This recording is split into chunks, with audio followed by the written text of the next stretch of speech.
let's rank the dumbest decisions in Dragon Ball Z. Not dumb things that happen, because although Yamcha getting one-shotted by a Cyberman is completely stupid, it is not a decision he made, it is just poor defense on his side. So I'm ranking decisions that the cast deliberately made in Dragon Ball Z. And I'm ranking them by genuinely upsetting at the top, where you're noticeably frustrated, going down to what are we thinking, interesting move, and last category would be I'll let it slide. So, chronological order, the first stupid decision that a character made was Goku letting Raditz Tail go. I mean, hindsight is 2020, and this is what led to Goku's death, so I'm not going to penalize that. But seeing where we are in this point in the story, Goku knows that this guy's a bad guy. Goku has no reason to believe that he should turn good within that one moment. But he is a forgiving guy, so I'm going to put this in interesting move because it could have played out better. Unfortunately, it didn't. Now, the next decision was when Goku and Krillin let Vegeta live, because we saw how brutal this guy was. We saw him murder his friend, and the cast still wanted to roll the dice on him turning into a good guy. Now, hindsight, once again, 2020, we know that Vegeta turns good, but what we saw in the moment, what we saw leading up to this decision, why would they let him go? Why would they let this inexcusably evil guy, undeniably morally skewed person leave? This was genuinely upsetting. I know the story kind of led to it being a better development, but for these characters to let them go in that moment that they were in, genuinely upsetting, no questions asked. Now, moving on to the Namek Saga, where we have quite a few lists of bad decisions these characters make. Now, every move that the three Z fighters make, Bulma, Gohan, and Krillin, in this series was super tactful and super thought out, so there wasn't really a mistake. However, Frieza, he is shown to be so lazy that he couldn't even kill Dende, which, remember, Dende being alive was the only reason that the Z fighters and Vegeta were able to use the wish. So Frieza not Xing this dude out is a big mistake on his part. However, he is lazy and he didn't think this one kid would create this big of devastation for him. So I'm gonna put this in interesting move. He still wanted to genocide the whole Namekian species. Why wouldn't he just blink and kill this guy? Yeah, interesting move. Fast forward a couple episodes, fast forward a couple of yelling scenes, fast forward a lot of transformations, and we have when Goku keeps lending Frieza energy. This is, I want to put this in, what is he thinking? Because it's not genuinely upsetting, right? Frieza is no longer a threat. He's basically half the man that he is right now. But it's why not just finish the job? This guy, even at his half, can eliminate 20 planets in a row. Why not just kill him? What is he thinking? Yes, that's where this category belongs. We're going to move on to the next arc in Dragon Ball Z, the Android and Cell Saga. And even though this is one of Toriyama's most tightly written stories, we kind of can feel that things go off the rails and characters make just they're stupid decisions, but they're also so in line with what they believe and what their character represents. So let's get started. I'll show you what I mean. Vegeta letting Cell transform. Now, obviously this is genuinely upsetting, but it is so crucial to who Vegeta is. Remember, Vegeta was a man with an inferiority complex, getting beaten, getting humbled time after time, and he has something to prove. And the only way to prove that is to undeniably be better when Cell transforms. But still, just genuinely upsetting. Why not just X this guy out, fight Goku one-on-one, which is what he really wants. Again, stupid decision, no questions asked, but it is so aligned with Vegeta's character. That's why I still love this arc.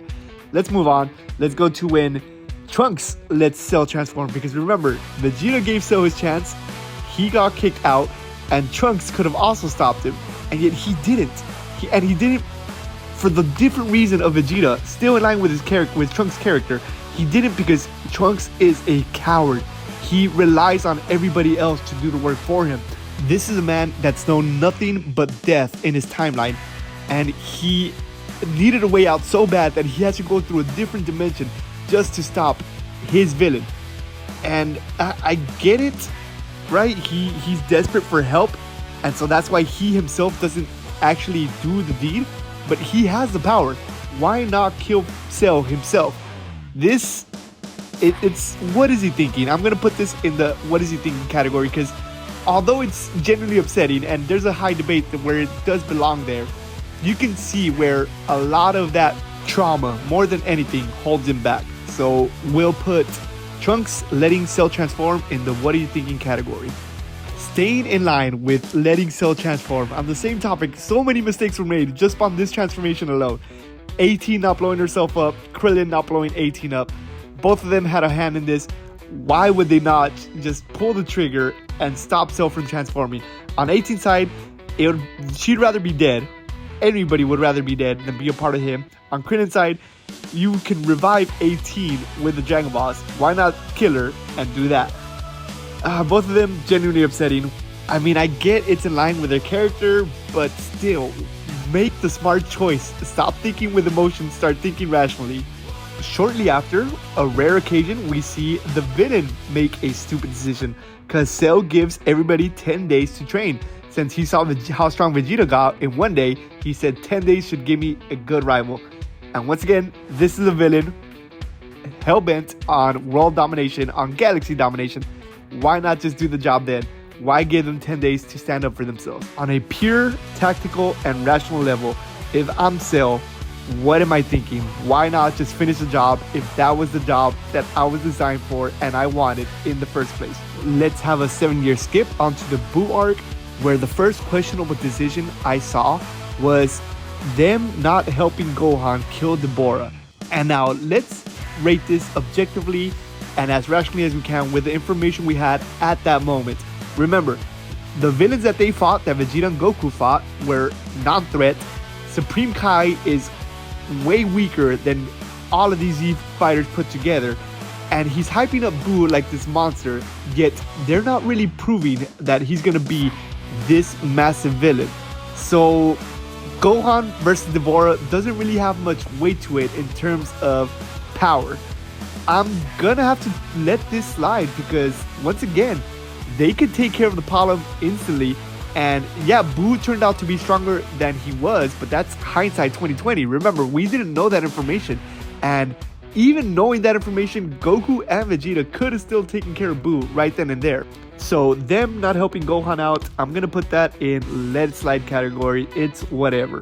With that same rationality, keeping all that information in mind, Goku not defeating Majin Vegeta, that also I'm gonna let it slide, because remember the full context of this. Majin Buu is not that big of a threat because all of these villains are not that big of a threat. Bibidi, not that big of a threat. Deborah, not that big of a threat. And Supreme Kai is completely weak. So somebody that can kill Supreme Kai is not somebody to be taken seriously, because everybody can kill Supreme Kai. I'm gonna let it slide. Now, when Majin Buu got released, and he killed Gohan, and he killed Vegeta, or at least that's in the mind of Goku, and Goku still didn't kill Majin Buu. That right there is, what is he thinking? Because, yeah, he could leave it for the future generation, for Trunks and for Gotenks, but still, why put that much weight on these kids, knowing that Majin Buu killed Vegeta, and in his mind, Majin Buu killed Gohan? The only reason why I'm not putting this in genuinely upsetting is because he still wasn't supposed to be there. So I get his rationality. I get the mind behind this reason. So Goku not defeating Buu, I'm going to put that in what are you thinking? However, something that I can't let slide, and my personal pet peeve, and the only part of Dragon Ball Z that I genuinely hate, was Gotenks not defeating Buu. Like, things already escalated to this level, and not only that, but Gotenks saw Majin Buu kill his mom in his face, and Trunks knew that Majin Buu killed his dad. Why are they treating this like a game? I get what they're going for in the writing, that these are kids, so they're making it more dramatizing because they're children, but still, you saw how dark things got. You saw them murder your family. Why not just kill Majin Buu? I hate this portion. I hate that they didn't do it. Genuinely upsetting. Now we come to the last bad decision in this amazing series when Goku didn't save Gohan, when Kid Buu destroyed the Earth. Instead, Goku saved Dende and Hercule. You guys are gonna hate me for this, but I'm actually gonna let this slide. And not just because in the future Hercule helps out, because remember, I don't rank this based on what we know, what we will know in the future. I rank this based on the context we know now. And here's my rationality for why Goku made this decision. So Goku is in the heat of battle. He's trying to teleport Vegeta somewhere safe, and he's also trying to save as much people he can as possible. He sees the first people alive and he immediately thinks rescue. And when we judge this decision, we see it as hindsight, as obviously get the better people capable of beating Majin Buu. But we are not in that moment. It is like when a sports fan sits in his couch and he says, what an easy catch the football player could make. And he is not there. He is not in the heat of battle. That's why I'm going to let this decision pass. Like, comment, and subscribe for more.